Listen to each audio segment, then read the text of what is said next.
Voilà, ça doit mieux fonctionner comme ça, j'imagine.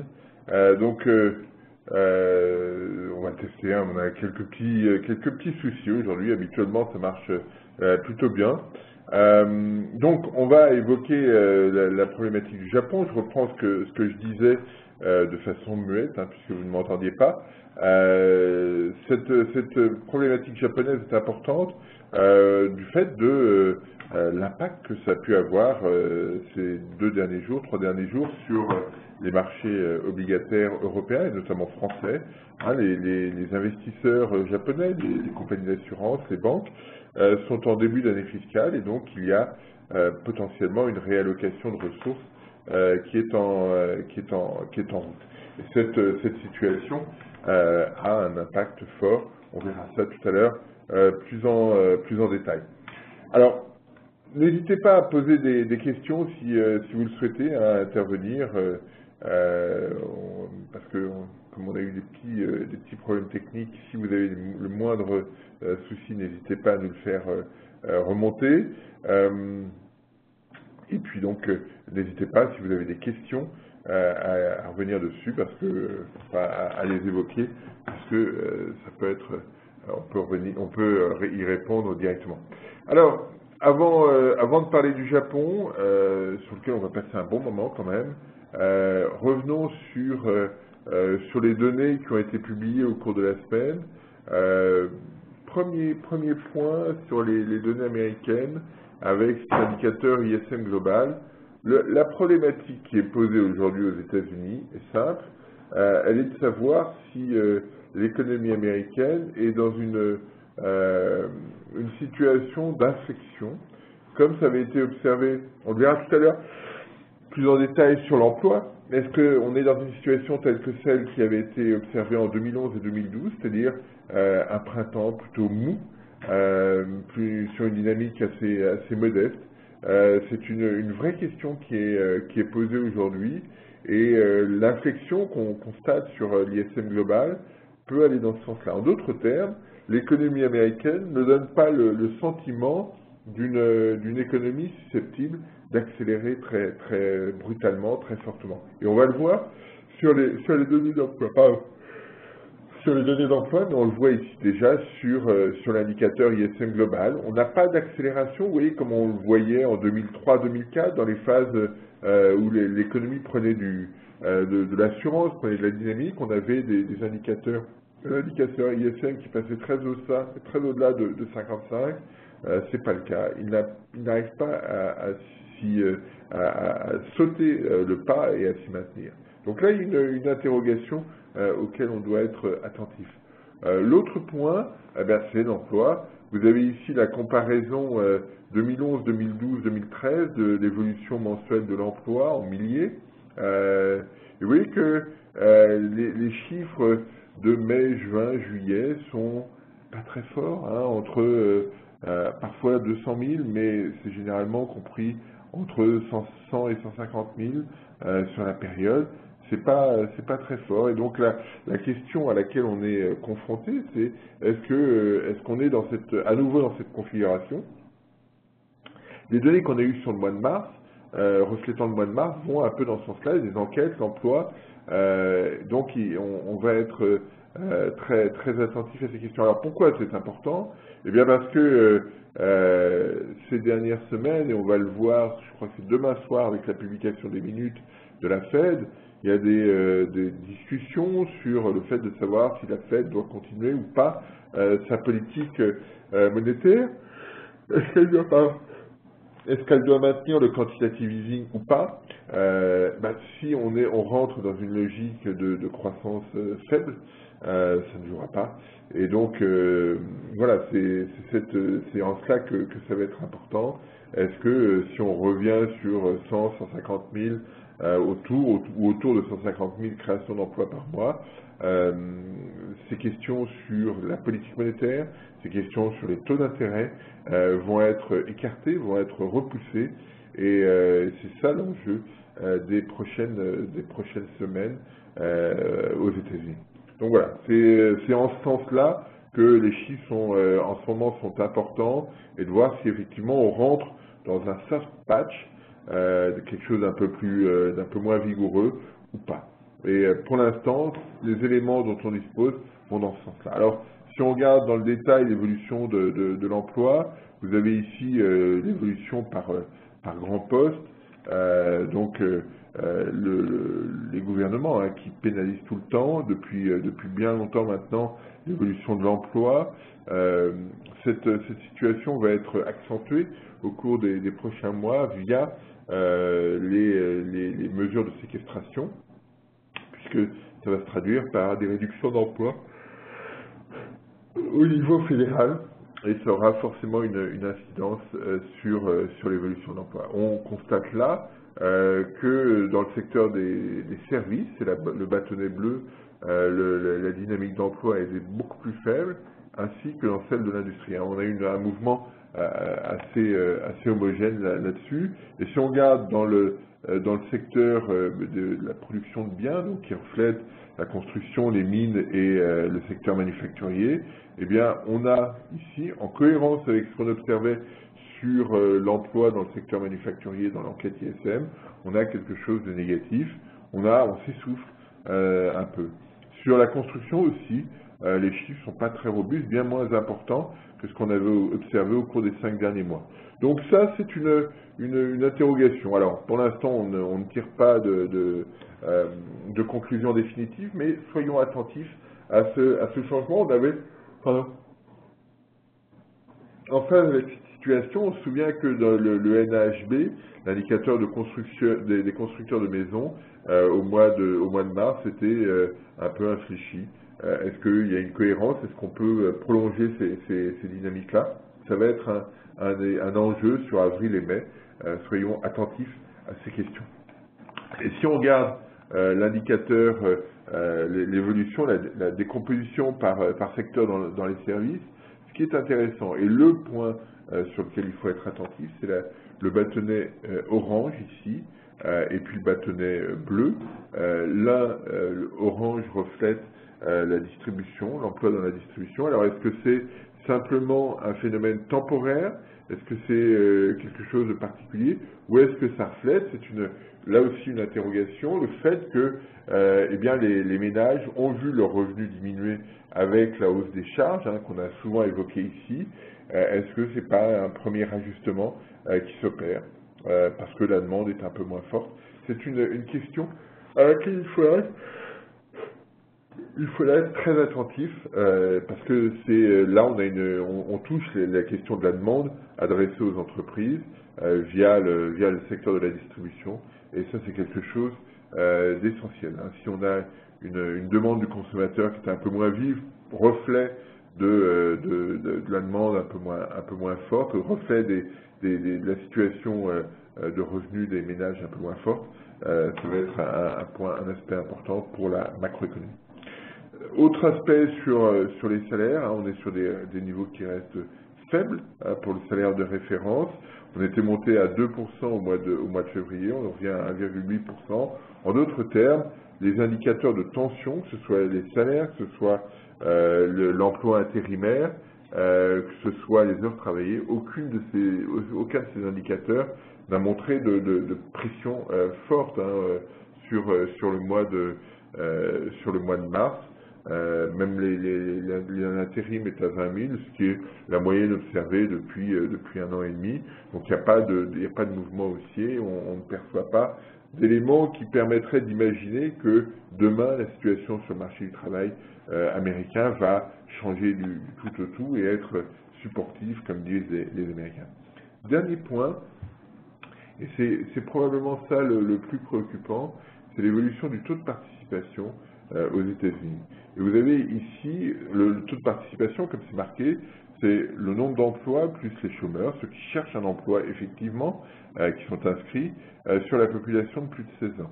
Et on voit là une chute assez marquée au mois de mars. Pas étonnant de ce fait-là que le taux de chômage est baissé. C'est la partie chômeur qui a baissé, l'emploi a augmenté, la partie chômeur a baissé. Et donc, on a un mouvement sur le taux de participation qui est assez marqué et qui est problématique. En d'autres termes, il y a une frange de la population qui, considérant qu'elle ne retrouvera pas d'emploi, sort du marché du travail, n'est plus inscrite nulle part, et ça se retrouve sur cet indicateur. C'est pour ça que quand la Fed parle d'un taux de chômage à 6,5%, il faut être prudent sur la façon dont il va évoluer, parce que si aujourd'hui le taux de participation baisse, ça veut dire que les ménages n'ont pas le sentiment, n'ont pas la perception d'une économie très robuste et très dynamique sur le marché de l'emploi. À partir du moment où, et c'est ce qu'on a souvent observé, que ce soit en Europe ou aux États-Unis, à partir du moment où l'économie retrouve de l'allant ou retrouve une dynamique un peu plus favorable, les gens vont se dire, bah, finalement, je peux peut-être retrouver du travail. Excusez-moi. Je peux peut-être retrouver du travail et de ce fait-là, je vais me réinscrire aux allocations. Et donc, la situation, aux allocations ou à Pôle emploi, hein, ou l'équivalent de Pôle emploi. Et donc, l'évolution du taux de chômage, si la situation s'améliore, ne sera pas linéaire, loin de là. On va avoir des phases où probablement le taux de chômage va remonter, simplement parce que il y a des gens qui sont sortis, et on le voit ici de façon importante, hein, des gens qui sont sortis du marché du travail, qui vont vouloir y revenir, mais qui n'auront pas d'emploi tout de suite, qui seront chômeurs, et donc on aura un taux de chômage qui progressera. Donc attention dans l'interprétation en ligne droite, linéaire, qu'on peut parfois avoir la tentation de faire quand on regarde certaines évolutions. N'ayons pas ce travers, parce que c'est généralement trompeur. Voilà, c'est ce qu'on peut vous dire sur l'économie américaine. Donc une économie qui progresse à un rythme modéré, pas d'accélération brutale, que ce soit via l'ISM, que ce soit via l'emploi. C'est pas le message de l'économie aujourd'hui, et donc il n'y a pas de raison spontanément que Ben Bernanke change son fusil d'épaule en matière de stratégie monétaire. D'ailleurs, Janet Yellen est restée sur ce tempo, hein, la vice-présidente, peut-être future présidente de la Fed, est restée sur ce tempo, et il n'y a pas beaucoup d'ambiguïté sur les prochains mois. Après, on verra, mais pour l'instant, sur les prochains mois, on reste sur quelque chose de modéré, de scénario modéré, et de ce fait-là, une politique monétaire associée qui reste plutôt très accommodante, avec du QE qui continue de fonctionner. Autre point, ce matin, on a eu les indicateurs chinois. Le premier indicateur chinois, on va avoir une salve d'indicateurs. On a celui-là, on a demain ou après-demain le commerce extérieur, ça va être intéressant. Et puis lundi prochain, le PIB du premier trimestre. Je rappelle que le président était sorti à 7,9%. Voilà, on verra, il devrait sortir à peu près dans les mêmes eaux. Mais voilà, donc premier chiffre, une inflation qui revient à 2,1% au mois de mars, avec, on le voit bien sur le graphique, un ajustement qui reflète simplement l'évolution du prix des matières premières alimentaires, hein, la partie bleu ciel sur le graphique qui s'estompe. Il y a deux explications, deux explications et demie, si je puis dire, à ce mouvement sur l'alimentaire. Premier point, c'est après les fêtes du Nouvel An, généralement ça s'observe. Et puis l'autre point et demi, si je puis dire, c'est ce qui se passe sur les matières premières alimentaires. On a constaté au mois de mars une baisse très massive, très significative du prix du porc. Ça vient très certainement d'une demande qui s'est réduite très rapidement après les 7500 porcs qu'on a vus dans la rivière à Shanghai. Hein, c'est porc qui est décédé, vous avez tous vu ça, mais clairement ça pose certainement un certain nombre de questions pour le consommateur chinois, et donc la demande s'est réduite. La demande s'est réduite aussi, semble-t-il, sur la volaille, sur les œufs notamment, et là on peut exclure des impacts de la grippe aviaire, des premiers impacts. Donc voilà, on a ces éléments-là qui vont jouer encore probablement en avril. Les prix alimentaires continuent de baisser, donc très certainement le taux d'inflation sera un petit peu plus faible en avril. Deuxième point, on observe que l'évolution des prix hors alimentaire est assez stable, hein, 1,8% au mois de mars, 1,9% au mois de février. On est sur quelque chose, et on le voit bien sur le graphique, une contribution qui est assez réduite et assez limitée. Probablement qu'il n'y a pas beaucoup de tension sur l'appareil productif, sur la demande en Chine, et donc il n'y a pas de mouvement très, très fort. Dans ce cadre-là, la Banque de Chine a décidé de maintenir une politique neutre, une politique monétaire neutre. Alors ça va se traduire comment? Si vous avez été attentif au cours des derniers mois, depuis l'été, la Banque de Chine avait mis beaucoup de liquidités sur le marché, hein, parce que c'est une des raisons pour lesquelles les inquiétudes sur la Chine au début de l'été se sont transformées en situation plus stable. Aujourd'hui, la Banque de Chine est intervenue. Elle souhaite aujourd'hui contrôler ces liquidités, pas forcément en rajouter, et donc elle va être attentive. J'évoque cette question uniquement parce que on ne doit pas imaginer que la Banque de Chine modifie en profondeur sa politique.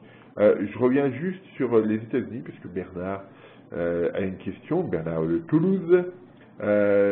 Les USA n'étant pas un pays en voie de développement, est-il pertinent de prendre le taux de participation de la population de plus de 16 ans, qui travaille à 16 ans? Ne vaudrait-il pas prendre la population de plus de 18 ans ou de 20 ans? C'est vrai, Bernard, tu as tout à fait raison, sauf que c'est la stat qu'on a, qui est la plus facilement disponible, et puis malgré tout, la population de plus de 16 ans qui travaille n'est pas négligeable aux États-Unis, et donc 16 ans c'est probablement plus pertinent aux États-Unis que ça ne peut l'être en France, et donc voilà, outre la disponibilité, mais on peut le bidouiller, on a beaucoup de stats sur les États-Unis, je suis pas sûr que ça changerait grand-chose si on regardait les plus de 18 ans par exemple, même s'il y a eu des mouvements sur la participation des 16-18 ans, notamment au début de la crise. Mais voilà, je vais regarder, mais a priori je suis pas sûr que ça change beaucoup le profil. Et clairement, moi j'avais travaillé un peu là-dessus il y a 2-3 ans. Les 16 ans sont 16-18 ans sont une part importante, ont un impact non négligeable. Donc voilà, mais je regarde, promis pour la semaine prochaine, je vais mettre un nœud à mon mouchoir, mais je suis pas sûr que ça change beaucoup de choses sur ces questions. Voilà. Donc voilà sur la Chine, sur l'Angleterre, des signaux modérés. Hein, on n'est pas dans une situation très très robuste. Alors ce qu'il faut avoir à l'esprit sur l'Angleterre, hein, ceux qui avaient des fantasmes sur l'Angleterre, le 1er avril, il y a un certain nombre de mesures qui ont été prises par le gouvernement Cameron, qui va pénaliser très lourdement la demande interne anglaise. Alors il y a une augmentation de la fiscalité, notamment pour les célibataires. Il y a un chiffre de 4 000 sterling qui sortait pour les célibataires en termes d'impôts. Il y a d'autres mesures sur l'hôpital qui ont été mises en œuvre, qui font que ça va coûter davantage aux Britanniques quand ils vont à l'hôpital. Il y a des mesures aussi sur les logements sociaux. Quand vous êtes dans les logements sociaux, si vous avez une chambre qui est considérée comme inoccupée, vous allez payer une taxe supplémentaire. Alors c'est quelque chose d'un peu inéquitable, si je puis dire, parce que effectivement, quand vous êtes à Londres, après ce que j'ai lu, il y a une demande de logements sociaux très forte. Mais quand vous êtes dans le nord de l'Angleterre ou dans d'autres régions de l'Angleterre, globalement les 2/3 de l'Angleterre, et que vous êtes dans un logement social, la demande est pas si forte que ça. Et donc, ça va être une vraie taxe pour tout le monde, y compris pour les gens pour lesquels il n'y a même pas de tension sur le marché du logement. Donc là, on va avoir pour les revenus les plus réduits des charges supplémentaires qui vont peser sur la demande. Donc là, il y a probablement un changement qui s'opère en Angleterre sur ces questions de demande intérieure. Et donc, même si là, le chiffre paraît un peu fort, un peu positif sur l'évolution de l'indicateur d'enquête, au mois d'avril, on devrait avoir des changements. Alors, j'ai une autre question. Comment appréhender les liquidités présentes sur les marchés et les bilans des banques centrales? Mais ça, on le verra tout à l'heure quand on parlera du Japon. Alors, voilà, sur l'Europe, sur la zone euro, j'ai remis l'indicateur pour l'ensemble de l'économie, l'indicateur d'enquête qui est en violet. Je pense qu'on aura une contraction de l'activité entre 0,2 et 0,4 sur le premier trimestre. L'INSEE a sorti une note la semaine dernière en collaboration, elle le fait tous les trimestres avec Istat italien et l'IFO en Allemagne sur les projections premier, deuxième, troisième trimestre. Ces trois institutions considèrent que l'économie européenne est en phase, est en train de sortir de la récession avec des croissances positives en T1, T2, T3, avec une légère accélération. Pour l'instant, je ne partage pas ce point de vue, parce que quand on regarde, et on va le voir tout à l'heure, des données de consommation, les données d'enquête, d'activité, on n'a pas de signaux très favorables sur ce point-là qui permettraient d'imaginer. Alors on peut avoir des effets de stock, et encore, je suis même pas sûr qu'on ait des choses très robustes. Quand on regarde les enquêtes, là aussi pour l'ensemble de l'économie, pour l'Irlande, l'Allemagne, la zone euro, l'Italie, l'Espagne et la France, on a une image qui reste peu dynamique. Même un pays comme l'Irlande voit son activité ralentir de façon significative, toujours positive selon cette enquête, mais qui ralentit. Et puis l'indicateur allemand est pas très robuste non plus. Donc là-dessus, on n'a pas de décollage, on n'a pas un environnement qui se décale très fortement et qui soit favorable. Taux de chômage toujours élevé, 12% sur la zone euro, c'est un niveau qu'on n'avait jamais atteint, avec une progression très rapide. Là, on le voit modérément parce que les échelles sont un peu écrasées, mais depuis 2011, la hausse est forte. Ce que calculait je ne sais plus qui montrait, mais je crois que je l'ai évoqué déjà, mais que le chômage a augmenté presque autant depuis le début de la crise des dettes souveraines qu'il avait augmenté au moment de la récession Lehman. Donc on est sur quelque chose de fragile. Autre point, l'inflation. Vous avez une inflation à 1,7% en zone euro, pas de tension, comme le prix du pétrole est plutôt à la baisse, on n'imagine pas qu'il puisse y avoir une accélération de l'inflation dans les mois qui viennent. Il n'y a pas de tension sur le marché du travail, pas de tension sur le prix du pétrole. Donc pour l'instant, l'inflation n'est pas la source de risque fort sur la zone euro. D'ailleurs, c'est une question à laquelle on doit être attentif parce que Mario Draghi, la semaine dernière, évoquait, quand il a parlé quand on lui a posé la question sur le fait que l'inflation attendue en 2013 et 2014 était à 1,3 à 1,6 ou 1,6 à 1,3 pardon en zone euro, ça n'a pas eu l'air d'affoler Draghi. Je pense que c'est compliqué, c'est plus compliqué que ça parce que l'objectif de la Banque Centrale Européenne c'est 2%. C'est pas de tendre vers l'inflation la plus faible possible, c'est pas ça son objectif. Et donc, si effectivement l'attente est à 1,3% l'année prochaine sur l'inflation, eh bien, ça veut dire que la Banque Centrale Européenne doit mettre en place une stratégie beaucoup plus accommodante en termes de politique monétaire. L'objectif, c'est de respecter son mandat, c'est pas d'être en dessous de son mandat. Et donc, on n'est pas comme en Angleterre où l'objectif de la Banque centrale, c'est 2% plus ou moins 1%. Là, c'est 2% un peu en dessous, pour reprendre la terminologie. Et donc là, il y a une marge probablement pour la Banque centrale européenne. Restons un instant sur la Banque centrale, puisque Mario Draghi a fait une conférence de presse la semaine dernière. 3 points à retenir sur la politique monétaire de la Banque centrale européenne. La première, c'est que clairement, Mario Draghi a répété le fait que la politique monétaire européenne resterait accommodante aussi longtemps que la situation le nécessitera. Alors ça veut dire que on doit imaginer que les taux d'intérêt resteront très bas, premier point, ils pourraient même baisser, c'est le deuxième aspect que je voulais évoquer, ça a été évoqué, indiqué peut-être par Mario Draghi lors de sa conférence de presse, donc on peut, le taux refi pourrait baisser à 0,5 peut-être le mois prochain. Donc ça c'est le point qu'on a. Alors, juste une remarque sur ces questions, quand Mario Draghi dit je maintiens la politique monétaire accommodante aussi longtemps que nécessaire, alors on peut se dire oui c'est bien pour l'activité, je pense qu'il y a une autre composante très forte, c'est que ça veut dire on enterre aujourd'hui Trichet et le comportement qui a été celui de la Banque Centrale Européenne de vouloir éventuellement surprendre les marchés, ça se traduit par une chose très simple qui est le fait que en voulant absolument laisser les marchés dans l'incertitude, Trichet a maintenu, et c'était probablement un de ses objectifs implicites, un taux de change assez élevé.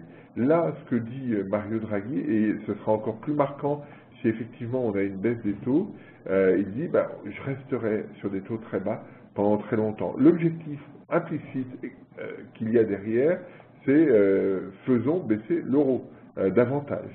L'euro n'est pas forcément très cher, mais faisons-le baisser encore davantage pour favoriser la reprise au sein de la zone euro. Et ce propos de dire, voilà, plus on regarde loin, plus vous devez avoir l'idée que la Banque Centrale Européenne restera accommodante, ce point-là est extrêmement important aujourd'hui quand on regarde la conjoncture européenne, quand on regarde l'évolution des chances. C'est ce point-là auquel il faut être attentif. Et le dernier point qu'a évoqué Mario Draghi, c'est de dire qu'il faudrait probablement faire encore davantage pour les entreprises, notamment pour les PME. Et là-dessus, il dit, on a fait des opérations, il y a eu les opérations LTRO, on a eu un élargissement des collatéraux pour que toutes les banques puissent apporter des liquidités et parfois de qualité, puissent apporter des collatéraux, parfois de qualité médiocre. Mais l'objectif, c'était d'apporter des liquidités aux banques pour qu'elles puissent éventuellement et finalement prêter à tout le monde, y compris aux PME. Et ce que dit Mario Draghi, c'est que ça a marché dans certains pays, ça n'a pas marché dans d'autres, et donc il est probablement nécessaire d'unir ses forces pour que effectivement ça marche à la fin. Et il dit là, probablement qu'il va falloir s'unir avec d'autres institutions. Il a parlé de la Banque européenne d'investissement pour effectivement franchir le pas. Et donc là, il y a une interrogation sur l'autonomie, d'une certaine manière, de la Banque Centrale Européenne face à un environnement aussi contraint qu'il l'est aujourd'hui. Est-ce que son mandat n'est pas un peu restrictif par rapport à d'autres? Voilà, c'était ce que je voulais évoquer sur la Banque Centrale Européenne. Il a aussi indiqué la nécessité de trouver le statut de la Banque Centrale Européenne dans le cadre de l'union bancaire. Vous savez que c'est la Banque Centrale Européenne qui va piloter l'union bancaire, indépendamment de son rôle en matière de politique monétaire. Donc il va y avoir un côté un peu Janus de la Banque Centrale Européenne.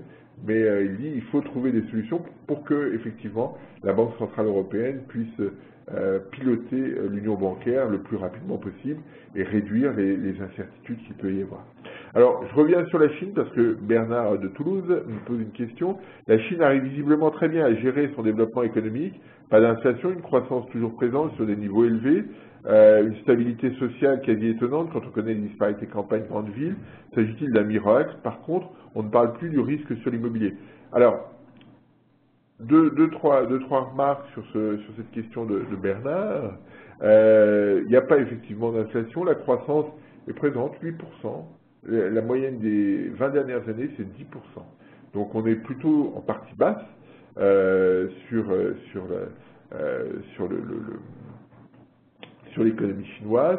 Et sur l'immobilier, effectivement, on n'a pas le sentiment qu'il y ait des disparités fortes entre campagne et grandes villes, parce que ces dernières années, les campagnes, les États intérieurs ont beaucoup investi et ont vu leurs finances se dégrader très fortement. s'il y a un risque aujourd'hui majeur sur l'économie chinoise, c'est sur les finances des collectivités locales qui ont beaucoup investi ces dernières années, qui sont beaucoup endettées, et une des raisons pour lesquelles la Banque centrale chinoise a été obligée d'être assez souple dans sa politique monétaire, c'était pour éviter qu'il y ait des difficultés sur ces collectivités locales. Et sur l'immobilier, eh bien, on a deux choses. Quand on regarde l'investissement immobilier en Chine, on a des tensions, on a quelque chose qui est revenu de manière toujours importante. Dans la dynamique de l'investissement du mois de février, l'investissement logement, l'investissement immobilier était très fort. Donc on a toujours cette composante-là qui est problématique, mais face à laquelle l'État chinois a pris des mesures, alors je ne les ai plus en tête là clairement, mais des mesures pour essayer de calmer ce marché immobilier chinois et éviter que on se retrouve dans ce qu'on observe généralement dans les émergents. À un moment donné, tout le monde investit sur l'immobilier et la bulle éclate et éclabousse tout le monde. C'est ce qu'on avait eu sur la crise asiatique en 97, et les Chinois veulent très clairement éviter ça. On est passé, le boulet est passé très près à l'été dernier, et l'immobilier retrouve de l'allant, et donc les autorités sont très attentives à ces questions. Les problématiques sont loin d'être totalement réglées sur l'économie chinoise, parce que 8% c'est probablement pas suffisant, mais c'est une économie qui va rester sur 8% encore un petit moment, et donc là il y a la situation pourrait être un petit peu plus compliquée à gérer. Je reviens sur mon inflation zone euro, juste pour dire, et c'est ce qu'on voit ici, quand on regarde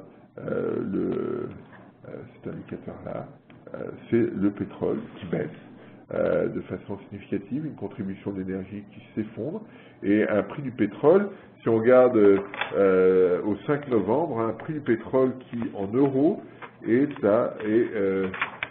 13,5% plus bas que ce qu'il était il y a un an. Donc pour l'instant, on n'a pas de risque majeur sur ce point-là, et quand on regarde le prix du pétrole au jour le jour, on n'a pas de mouvement haussier de quelque sorte que ce soit. Et donc en dollars, on est à 13,8% de baisse, en euros à 13,5%. Si l'euro baisse, ça sera un peu moins fort qu'en dollars, mais c'est toujours un mouvement important. Et comme il n'y a pas de tension par ailleurs sur l'appareil productif, il n'y aura pas de tension sur l'inflation, d'où cette capacité qu'aura la Banque Centrale Européenne, dans un environnement macroéconomique toujours fragile, de baisser les taux. Sur les ventes de détail qu'on a eu la semaine dernière pour le mois de février, on a quelque chose de modeste. Ici, on avait eu 0,9 de hausse au mois de janvier, moins 0,3 au mois de février, et on a un acquis de 0,9% sur le deuxième trimestre. Après une baisse de 6% au dernier trimestre, j'ai coupé volontairement l'échelle sur le graphique, 6% de réduction des dépenses des ventes de détail, le rebond n'est pas spectaculaire.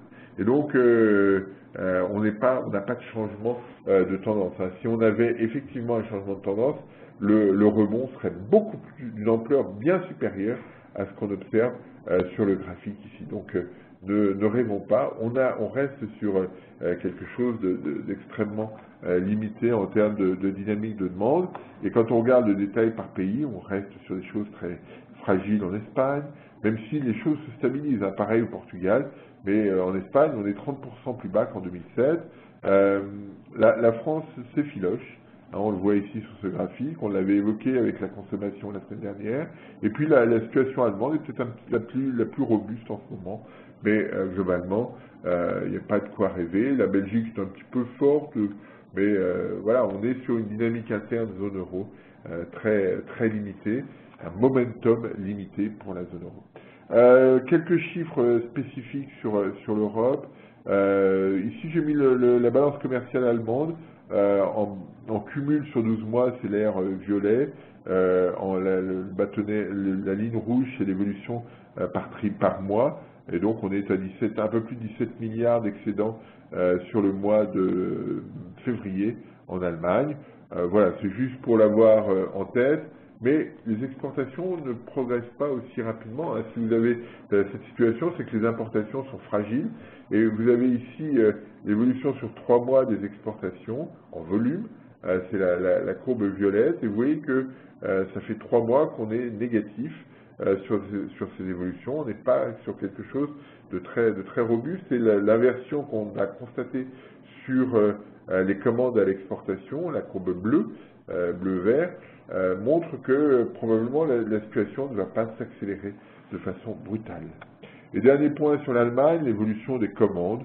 Alors tout le monde s'est réjoui des chiffres du mois de février qui étaient un peu haussiers. Je l'ai mis, ici vous avez en rouge vif l'évolution du niveau des commandes, mais lissé sur 3 mois. Et en rouge clair, vous avez l'évolution du mois, le niveau du mois sans non lissé sur la dernière année.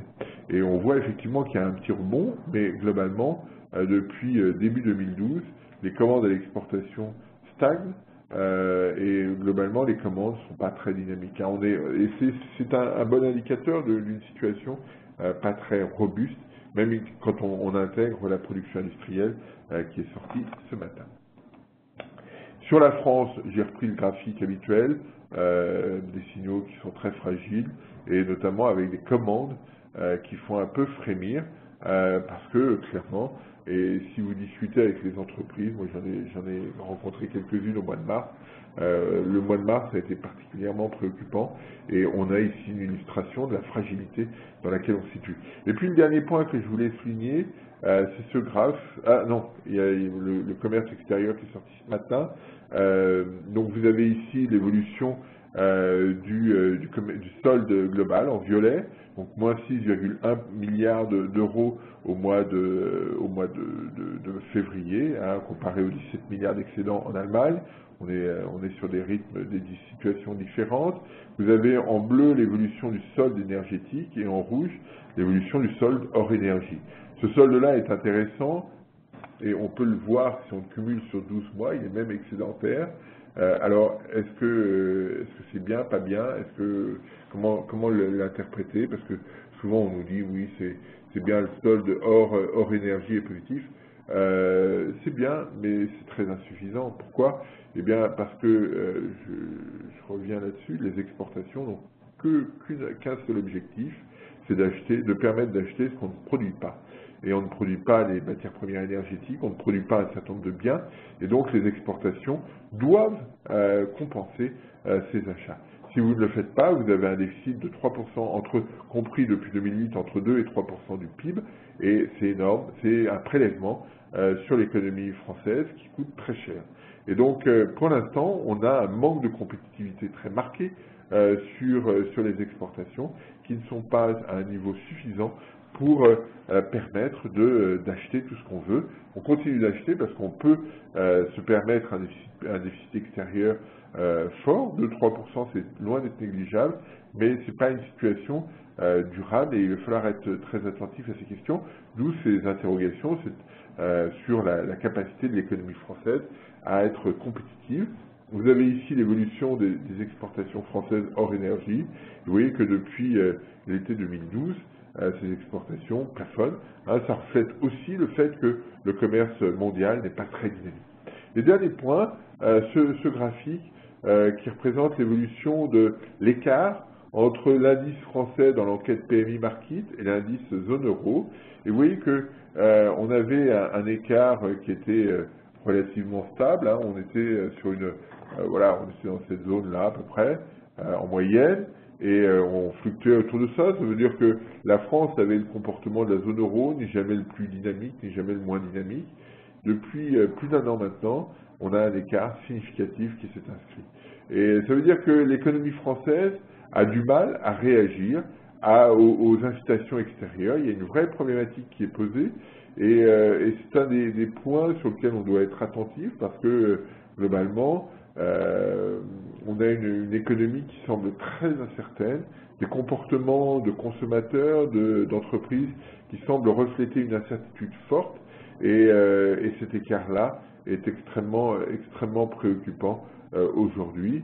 Et clairement, là-dessus, le gouvernement a un rôle pour rassurer, pour élargir, pour prolonger l'horizon des acteurs de l'économie. Voilà ce que je voulais évoquer sur ces questions. Passons au Japon. Alors, le Japon, la Banque du Japon, sous l'impulsion de Shinzo Abe, son Premier ministre, a décidé de mettre en œuvre une stratégie monétaire extrêmement accommodante. Elle va acheter 7,5 trilliards de yens d'obligations du trésor japonais. Ça représente 80 à 81 milliards de dollars par mois. À titre de comparaison, pour bien montrer l'ampleur du mouvement, la Fed aux États-Unis achète 85 milliards d'actifs par mois. Donc, comme le Japon fait moins de la moitié du PIB américain, vous avez une mesure très claire du mouvement qui est la dynamique qui est mise en œuvre. Alors, pourquoi ce changement? Il me semble qu'il y a trois raisons essentiellement. La première, voilà, c'est celle-là. C'est une composante, celle-là plus une autre. La première, c'est le vieillissement de la population. Je mettrai dans l'après-midi d'ailleurs un papier sur mon blog sur cette question japonaise. Vous avez trois raisons. Donc le vieillissement de la population, vous avez la déflation, et on le voit ici de manière très directe. J'ai mis le déflateur du PIB. On voit bien que depuis le milieu des années 90, pardon, les prix baissent de manière spectaculaire au Japon. Et alors, la population âgée ne consomme pas beaucoup, c'est pas une population très friande d'innovation, de choses comme ça, donc j'ai ma machine à laver, je vais pas la changer, parce que la nouvelle peut reconnaître le type de linge ou je ne sais quoi, donc une consommation limitée, sauf quand il y a des incitations, et ce phénomène qui pèse sur la demande interne est accentué par cet effet déflationniste, parce que là, très clairement, vous avez la tentation d'acheter plus tard. Et donc, une des raisons pour lesquelles le gouvernement veut changer les choses, c'est voilà, changer au moins cette composante sur les prix et d'inverser, de faire de telle sorte que l'indice des prix ait plutôt cette allure-là dans les prochaines années. Pas forcément sur cette pente, mais cette allure-là. L'objectif est de modifier le comportement des consommateurs, de leur dire, voilà, demain les prix peuvent être plus élevés qu'aujourd'hui. Donc ça, c'est les deux premiers aspects à prendre en compte. Et le deuxième aspect, c'est ce qu'on regarde sur l'évolution des exportations. Vous avez ici l'évolution des exportations en volume au Japon jusqu'au mois de février. Et vous voyez que on a eu une économie japonaise qui exportait beaucoup, dont la dynamique, dont le profil s'est accéléré très violemment avec l'apparition de la Chine. Et depuis 2011, ici, ces exportations chutent. Et donc, on a une situation où la demande interne n'est pas très robuste, où la demande externe n'est pas très robuste non plus, et ce qui pose une vraie question pour l'économie japonaise. Et donc, l'adoption d'une politique extrêmement accommodante, une politique monétaire extrêmement accommodante, et de dire, voilà, on va mettre des liquidités, et donc, le signal, c'est faisons tout pour que le yen baisse. Et effectivement, c'est ce qu'on a observé. Abe l'a évoqué aussi, donc il y a eu tout un tas d'éléments. L'autre aspect qu'il faut avoir à l'esprit, c'est que le gouvernement va mettre en place aussi une stratégie accommodante en matière de politique budgétaire. Et donc on va avoir les deux politiques, budgétaires et monétaires, qui sont du même côté, du côté accommodant. Généralement, quand on regarde la coordination des politiques économiques, quand on est pas loin de l'équilibre, ce que les économistes appellent l'équilibre, ce qui est une situation à peu près stable, vous avez une politique qui est restrictive, une politique qui est plutôt accommodante, Alors après, vous choisissez la politique budgétaire ou monétaire, qui doit être l'un ou l'autre. Là, Shinzo Abe considère que la situation est suffisamment préoccupante pour que, effectivement, les deux politiques économiques soient dans le même sens, budgétaire avec un programme de dépenses fort, et puis monétaire avec ce programme d'achat d'obligations du Trésor japonais. Donc voilà, on est dans cette configuration. L'économie n'était pas suffisamment robuste et Shinzo Abe veut changer cette dynamique. Alors, ça a beaucoup de conséquences. La première, on l'a vu là immédiatement. Alors, juste avant, je vais revenir sur les mesures qui ont été adoptées. Donc, 7,5 trillions de yens d'achat d'obligations du Trésor. L'objectif va être de doubler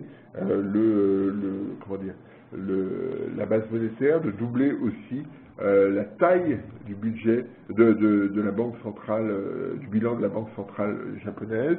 J'ai pris ici une projection qui était faite par Crédit Suisse, et vous avez la taille du bilan des banques centrales en pourcentage du PIB, et vous voyez que l'objectif ici, enfin si on met en place, c'est pas l'objectif, c'est si on met en place la stratégie qui a été proposée par la Banque du Japon la semaine dernière, eh bien vous avez un ratio taille du bilan sur PIB qui passe de 30 à 60%.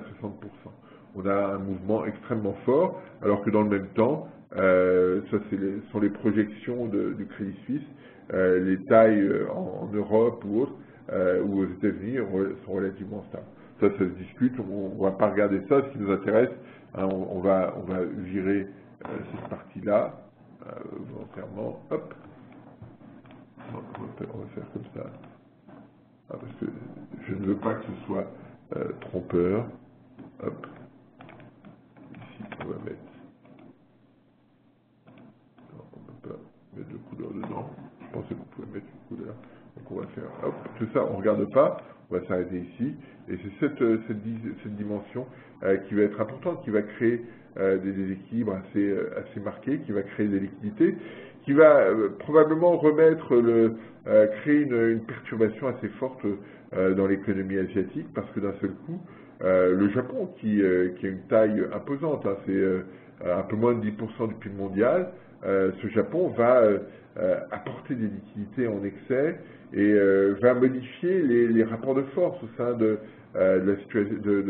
l'Asie, parce que sa monnaie se dévaluant, les autres monnaies vont être obligées de s'ajuster, et certains s'interrogent pour savoir si ce mouvement et l'impact que ça va avoir sur l'échange n'est pas le fait de pression américaine sur le Japon. On sait que de très longue date, le Japon a été soumis sous pression par les États-Unis. Hein, dans les années 70, les États-Unis faisaient pression sur le Japon pour qu'il réévalue sa monnaie, et ce qu'il a fait de façon très brutale, très longue. Hein, il n'y a pas eu le Japon a été dans ce sens-là systématiquement, et aujourd'hui on peut s'interroger parce que les États-Unis et la Chine sont en tension forte. Les États-Unis ont fait des pressions sur la Chine pour qu'il réévalue sa monnaie, et les Chinois ont toujours dit non, nous on ne veut pas suivre l'exemple japonais, parce qu'on considère que la situation dramatique dans laquelle se situe l'économie japonaise, hein, avec une croissance modérée, limitée, eh bien on ne veut pas rentrer dans cette logique-là, car nous considérons, nous Chinois, que cette inflexion sur l'économie japonaise est liée à la politique de change, la politique du yen fort qui avait été prônée par les États-Unis et que le Japon avait mis en œuvre. Donc là, il y a une vraie résistance des Chinois, et si effectivement la Banque du Japon balance des liquidités sur la zone, eh bien on peut imaginer qu'il va y avoir des ajustements de change assez significatifs au cours des prochains mois, et que le yuan chinois pourrait éventuellement être réévalué. Donc là, il y a une bataille par un jeu de billard assez significatif et intéressant à suivre. Donc ça c'est le premier point. La Banque du Japon va acheter des obligations ayant une durée de vie jusqu'à 40 ans, donc elle va se projeter très loin, et donc sa duration va passer de 3 à 7 ans, assez rapidement. J'ai plus les dates exactes, mais ça va passer, on va avoir une augmentation de la duration assez significative. La Banque du Japon va acheter aussi pour à peu près 1 trilliard d'ETF pour soutenir le marché boursier et 30 milliards d'actifs immobiliers japonais. Donc voilà, c'est tous ces éléments qui vont être pris en compte. L'objectif ultime est d'avoir 2% d'inflation en 2015. C'est l'objectif que s'est donné M. Kuroda, le gouverneur de la Banque du Japon. Et donc on va voir effectivement comment les choses se mettent en place, avec une incidence, une interrogation plutôt assez forte. La première, c'est comment faire pour passer d'une période de déflation à une période d'inflation. C'est toujours un peu compliqué. On se souvient en France, pour les plus anciens qui écoutent cette conférence call, du début des années 80, le passage d'une période d'inflation forte à une période d'inflation limitée a pris du temps, à plus de 2 ans. Et à l'époque, on avait été aidé en France par le contre-choc pétrolier. Là, est-ce qu'on peut faire cette hypothèse d'un pétrole qui progresse très vite pour tirer l'inflation vers le haut? Pas sûr.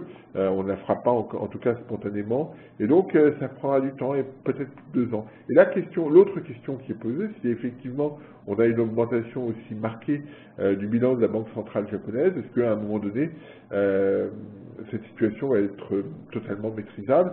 Et est-ce qu'on ne va pas se retrouver avec une inflation qu'on n'arrivera pas à arrêter à 2%? Alors, cette question-là est importante sur l'inflation, parce que aujourd'hui, les taux d'intérêt sur les obligations d'État japonaises sont pour les taux à 10 ans, je reprends ma feuille, était vendredi dernier à 0,50 à peu près, 0,53. Que se passe-t-il si l'inflation passe à 2%? Comment vous gérez cette situation quand vous êtes un investisseur non banque centrale? Et donc vous avez ici un graphique avec qui détient quoi qui détient les JGB au Japon. Vous avez la Banque du Japon qui est ici, vous avez les banques, etc. Vous avez les assureurs ici, et ici vous l'avez en décomposition dans le temps. Vous voyez que la Banque du Japon va progresser très, très rapidement. Et la question qui est posée pour les banquiers, pour les assureurs, pour tout un tas pour les fonds de pension, et de se dire finalement, pour la banque postale, ici très, très importante, comment gérer cette situation? Et comme le Japon est en début d'année fiscale, eh bien on doit imaginer qu'il va y avoir des sorties de capitaux assez significatives pour aller chercher du rendement ailleurs. On retrouve cette question qui était posée systématiquement sur le Japon de capacité d'emprunt très, très bon marché et de placer ailleurs dans le but de trouver des rendements. Ça va être une question intéressante et importante au cours des prochains mois, surtout si le yen continue de se déprécier. Et on ne peut pas exclure que l'amélioration qu'il y a eu sur les taux d'intérêt français, zone euro, corps, ces derniers jours, ne reflète pas cette situation. Et donc là, soyons attentifs à cet impact sur l'économie de la zone euro. Voilà ce que je voulais évoquer. Là, on a quelque chose une rupture qui est assez marquée. Alors, quelle incidence ça va avoir pour nous? Le premier point qu'on doit avoir à l'esprit, c'est que la parité dollarienne et d'une manière générale, le yen s'est déprécié de façon spectaculaire. Et donc, ça donne un avantage comparatif assez fort du Japon par rapport aux autres pays, notamment aux pays qui ont les mêmes types de produits. Alors, on pense à la Corée, alors ça va se régler entre eux, si je puis dire, avec probablement des ajustements de parité assez significatifs. Et puis, il y a aussi une autre question, parce que le Japon est une économie de technologie très avancée et très forte sur les biens d'équipement. Est-ce que ce changement de stratégie ne va pas générer un concurrent beaucoup plus compétitif pour l'Allemagne? Ça va être une question à venir très importante parce que l'Allemagne a beaucoup développé son commerce extérieur sur l'Asie ces dernières années et de ce fait-là, et notamment sur les biens d'investissement, et si le Japon arrive là avec une compétitivité prix très forte, est-ce que l'Allemagne ne va pas être pénalisée par cette situation? Ça va être quelque chose d'important à observer au cours des prochains mois. Donc voilà ce que je voulais évoquer, donc des taux qui vont rester très bas au Japon et qui vont probablement avoir des effets forts sur les niveaux de taux d'intérêt ailleurs par rapport de liquidités supplémentaires, hein, parce que les banques, les assureurs japonais, les fonds de pension vont diversifier davantage leurs capitaux et au bénéfice des pays corps, notamment en zone euro, et probablement du dollar et des taux d'intérêt américains. Et donc ça va être quelque chose d'assez important. L'objectif étant pour la Banque du Japon de modifier en profondeur la demande adressée aux entreprises. L'idée est très simple, c'est de dire, voilà, on baisse les taux, on effondre les taux, et on doit imaginer, parce qu'on aura une inflation à 2% demain, que le taux d'intérêt ex ante est très faible, est négatif, ce qui va m'inciter à investir aujourd'hui, parce qu'il y a un TRI qui est intéressant. Donc c'est cette logique-là, et ça va jouer sur le marché interne, plus l'absence de déflation qui va inciter le consommateur à dépenser davantage, et puis l'effet compétitivité lié à la baisse du yen jouera sur les exportations. C'est cette logique-là, mais probablement que sur l'Allemagne, ça va avoir une incidence, et probablement que sur les taux d'intérêt en zone euro, ça aura une incidence non négligeable. Alors, d'autres questions sont arrivées. Question d'Émilie. Est-ce que les achats massifs de la BOJ et donc la baisse du yen ne vont pas amoindrir les espoirs de reprise en zone euro et freiner nos exportations, même si tu le dis que l'euro va baisser? Ben voilà, c'est ce que j'évoquais tout à l'heure sur l'impact que ça peut avoir sur l'Allemagne. Donc là, il va y avoir des ajustements importants. Et c'est pour ça que le propos de Draghi était majeur sur le fait que l'euro ne s'appréciera pas, et clairement la Banque Centrale Européenne ne souhaite pas que l'euro s'apprécie au cours des prochains mois.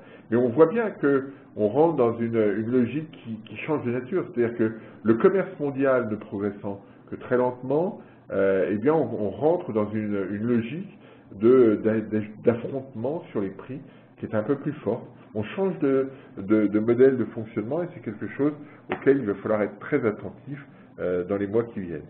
Brigitte, une question. N'y a-t-il pas un risque que cette liquidité alimente une nouvelle bulle sur les actions et sans raviver la conjoncture? On l'a déjà quand on regarde le marché japonais, le marché des actions japonais. On a quelque chose d'extrêmement fort. Tout le monde a voulu a voulu aller dans ce sens-là. Hein. Le marché japonais a une allure absolument spectaculaire. Tout le monde joue ce jeu-là, peut-être de façon un peu excessive. Parce que effectivement la conjoncture sera peut-être plus compliquée à inverser qu'on imagine spontanément. Mais on voit bien l'enjeu, c'est de dire le gouvernement japonais se donne tous les moyens pour renverser la dynamique d'activité Ça va avoir probablement des effets sur l'activité au Japon, sur l'activité en Asie, sur l'allocation de l'activité en Asie et peut-être ailleurs.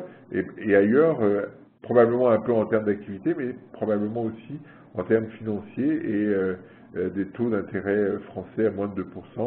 C'est quelque chose d'assez spectaculaire et qui pourrait durer encore un petit moment. Donc voilà, je ne sais pas s'il y a d'autres questions, Ingrid, ce qu'on voulait évoquer. Alors, en s'excusant à nouveau des problèmes techniques que nous avons eus au départ. Mais voilà, donc un papier sera disponible sur le blog dans l'après-midi, peut-être en fin d'après-midi ou en début de soirée, ça dépend de mon courage et s'il y a d'autres choses qui arrivent. Mais clairement, il y aura qui reprendront les éléments que j'ai évoqués ici, qui reprendront tous ces éléments de façon un petit peu plus rigoureuse que par le langage parlé. Donc voilà ce que je voulais évoquer avec vous. Et puis n'hésitez pas, je sais qu'il y en a pas mal d'entre vous qui le sont, mais à vous abonner au blog parce qu'il y a plein de choses qui ne paraissent pas ailleurs, que j'en vois pas forcément, et qui sont sur ce blog. Il y avait notamment ce matin des éléments sur l'inflation chinoise, si ça vous intéresse. Donc voilà ce qu'on pouvait évoquer aujourd'hui dans cette conférence call. Je vous dis rendez-vous la semaine prochaine et passez une bonne semaine. Au revoir à tous.